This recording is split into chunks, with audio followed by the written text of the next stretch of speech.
Data to dive into today. It's newly released data showing that nearly 75,000 immigrants with no criminal record were detained by ICE since the beginning of the Trump administration's crackdown earlier this year. A research group tied to UC Berkeley's law school says that under President Trump, under this ongoing operation, immigration arrests have surged to roughly 220,000 in the just 9 months.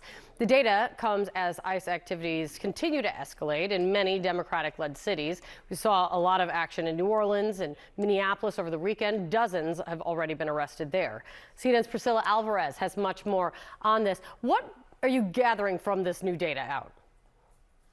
Well, Kate, this data really backs up what we have been hearing anecdotally from attorneys as well as advocates who have worked with a lot of those immigrants who have been detained by Immigration and Customs Enforcement and by U.S. Border Patrol over the last several months. And in many of these cases, there had not been criminal records. Yes, these were people who were in the United States illegally, but they did not fall into the categories that the administration has repeatedly talked about national security and public safety threats just based on their records. So this data again shows that of the 220,000 arrests that have happened in these last 9 months, nearly 75,000 people had no criminal records. This is according to the Data Deportation Project, which, as you mentioned, is a group associated with U.S. Berkeley Law School.